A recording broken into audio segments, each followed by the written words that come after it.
வணக்கம். டிவிக்கு தொண்டர்களே, விசில் அடிச்சாங்குஞ்சிங்களே,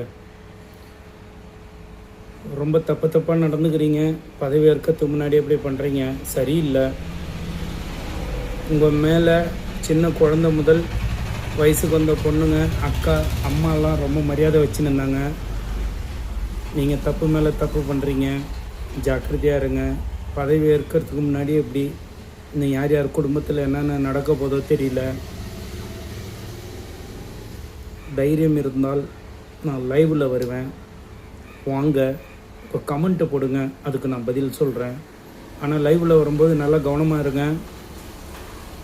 உங்களுடைய பேர், ஊர், எந்த ஐடி யூஸ் பண்ணுறீங்க எல்லாத்தையும் நான் தெளிவாக சொல்லி தான் உங்களுக்கு பதில் கொடுப்பேன்.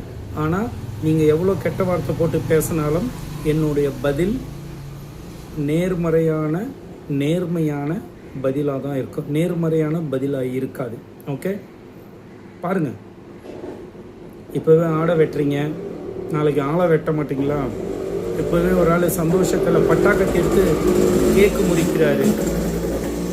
இதெல்லாம் தவறான செயல். அப்படிலாம் பண்ணக்கூடாது. ஒரு எம்எல்ஏ அப்படிலாம் பண்ணக்கூடாது. தப்பாக பண்ணுறீங்க. நாட்டு மக்களுக்கு இதெல்லாம் பிடிக்காது. இப்படி சில பார்ட்டி பண்ணி தான் இருக்கிற இடமும் தெரியாத போன தடமும் தெரியாத போனாங்க. அதை நீங்கள் கண்டினியூ பண்ணுறீங்க. விஜய் நல்லாட்சி கொடுக்கணுன்னா நீங்கள் அமைதியாக இருக்கணும். நீங்களே அவங்களுக்கு உலையாயிடாதீங்க. நீங்கள் தான் ஓட்டு போட்டீங்க, நீங்களே அவனுடைய ஆட்சி கலைக்கிற மாதிரி பண்ணிடாதீங்க. இப்போ நிறைய கட்சிகள் உங்களை தான் பார்த்துட்டு இருக்கிறாங்க. நீங்கள் என்ன பண்ணுறீங்க, ஏது பண்ணுறீங்கன்னு உங்களை மைனூட்டாக வாட்ச் பண்ணுவாங்க. ஜாக்கிரதையாக இருங்க. உங்களால் தான் வாழ்வு கிடைச்சது விஜய்க்கு, உங்களால் தான் தாழ்வும் கிடைக்குன்ற நிலைமைக்கு கொண்டு தள்ளிடாதீங்க. பார்த்துங்க. நாங்கள் உங்கள் நன்மைக்கு தான் சொல்கிறோம். நான் எந்த கட்சியை சேர்ந்தவனும் இல்லை. இருந்தாலும் அட்வைஸ். I am a பாமரன். நான் சாதாரணக்காரன். ஜாக்கிரதையாக இருங்க. உன்னிப்போடு இருங்க. கவனமாக இருங்க. ஒரு ஸ்டெப்பும் தவறான வார்த்தைகளை பயன்படுத்துகிறாதீங்க. தவறான செய்கைகளை செய்யாதீங்க. செஞ்சால் மாட்டிப்பீங்க.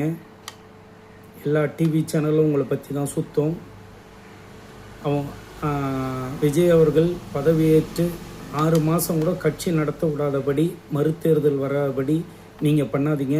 நீங்கள் பண்ண அட்டுழியம், அட்டகாசங்கள் எல்லாம் மக்கள் பார்த்தாங்கன்னா அடுத்தது ஒரு சீட்டு கூட வாங்க மாட்டார் விஜய். கவனமாக இருங்க. ஓகே, லைவில் வருவேன்.